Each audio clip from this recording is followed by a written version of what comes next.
Hey, have you checked out the Megaphone on our website? If you haven't, just click right here.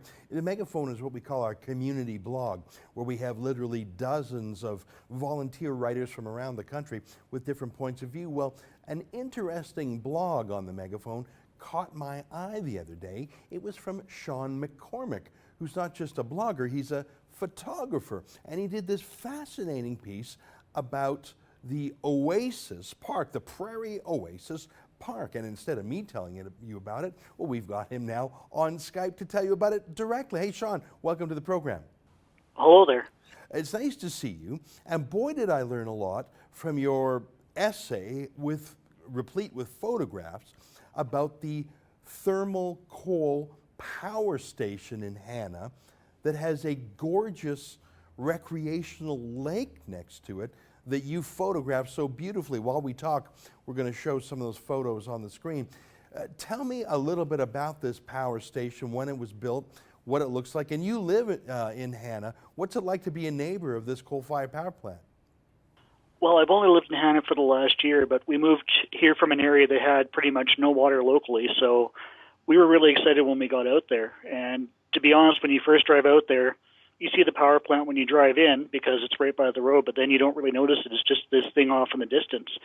What you really enjoy is the wonderfully clean beach. You see the boaters having fun. You see the kids having fun. It's just a very pleasant place. You, after the first 5 minutes, really tune out the power plant entirely. It's like it's not really important. Now that lake is part of the power plant in a way. That's what cools the facility, am I right? But it's such a gorgeous, pristine thing, and that's the point you make. I mean, when you think coal-fired power plant, you think something out of Stalinist Russia, belching smoke and ash. This place looks like a summertime beach getaway, because that's actually what it is. Well, it was really a surprise to me because I've just been all of my life inundated with these images of coal is dirty, coal is nasty. That's a message I've always gotten from the media, even from my own parent,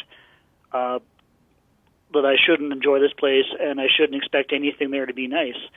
And then when I got there, it's a really wonderful place. The wildlife is healthy and you hear lots of bird song. You see wild animals early in the morning, same amount you'd see anywhere else in the area where there's no coal plants. It really just caught me by surprise because that's not what I was taught to expect. Yeah, isn't that the truth? Well, there's a war on coal right now, not just Barack Obama in the United States, but in Ontario. They shut down their last coal-fired power plant, which was an incredibly productive power plant that worked rain or shine, sunshine or not, wind or not, and they replaced it with wind turbines and solar panels. One of the reasons why Ontario Power is the most expensive in the continent. But it's not just coal that has a propaganda war against it. The oil sands do too. I mean, Sean, I look at oil sands news all the time. I'm very interested in it, have been since I wrote the book Ethical Oil. And they're propaganda pictures. I mean, any industrial activity, if you catch it at the right angle, is going to look horrific. And they love taking those wintertime photos of the oil sands so warm air looks like steam. I mean, it doesn't look like black, sooty smoke, but it looks dramatic with the steam. There's a whole industry about making oil, gas, coal look as dirty as possible, when in fact, especially in Canada, we've got the cleanest fossil fuel energy in the world, don't we?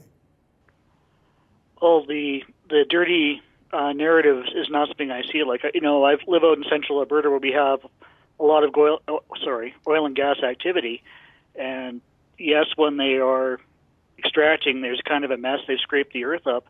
But I've also been there years later because I lived out here for a decade where I've seen after the project's been taken out.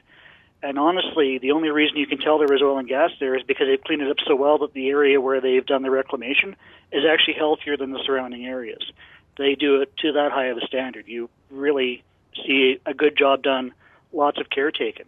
Isn't that the truth? I mean, I was just up in Fort McMurray about a month or so ago, and I mean, of course, when you dig something up, you open the earth up, it looks muddy or dirty, but they replant and reforest. The largest tree planters in Canada are not Greenpeace or any so-called environmental groups. It's, of course, the oil and gas industry. Listen, I am impressed with the fact that you would photograph something that we all rely on, a power plant, but you show how beautiful and natural it can be. Now, you like doing this sort of thing. Unlike the hater propaganda photographers out there, you have an interest in showing the positive side, what I would call the reality side of oil and gas. If some folks out there wanted to get in touch with you to do objective photography or even beautiful photography, almost wedding style photography of an oil and gas or industrial facility in Alberta, what's the best way for them to find you? What's the best website for them to click on, or the best email for them to write you at? I set up a specific email address for this based on the fact I'm a Megaphone blogger. It's themegaphone@schoolofhardknocks.ca. School of Hard Knocks being NOCKS at the end. A bit of a joke because I also coach archery at the local school here. Great. Well, we'll put that on the screen, and if folks want to get in touch with you, I encourage them to do so. Could I bring up one thing that I found kind of interesting while I was doing some research Sure, for go this? ahead, I think you'll enjoy it. What really infuriated me last week was a CBC article, Dead Duck Found at Next Gen Oil Spill Site. You know, I photograph wildlife. I love wildlife. I don't like seeing dead ducks. I feel horrible every time I see a hawk on the side of the road. But one dead duck merits an article on the CBC. Right. That was on July 20th. Now, if you go back to October 1st of 2013 on CBC's site, they have an article called 9 Leading Causes of Bird Deaths in Canada. The number one leading cause is domestic and feral cats. That's 200 million birds killed in a year. Now, the number 2 cause is power lines, collisions, and electrocutions. That's 25 million birds, which is a lot. But they'd like you to know that wind turbines account for only 16,700 kills. So, you know, 16,700 birds killed is really not a big deal if it's wind energy. But you know what? If it's the oil patch and we can beat on the oil patch, we'll use one dead bird. Yeah. And by God, NextGen had better issue an environmental plan to make sure there isn't a second dead bird. Yeah, that's a great point. I remember that outrageous story. It wasn't just the CBC. I saw it in a whole bunch of media. One duck. Well, don't tell them what I can polish off in that Swiss chalet in one sitting. Listen, Sean, I appreciate your patriotism, and you keep on fighting. And folks who want to get in touch with you, we'll put your email up on the screen. You keep fighting for our side of the story, my friend. Thanks very much. Thank you. Bye-bye.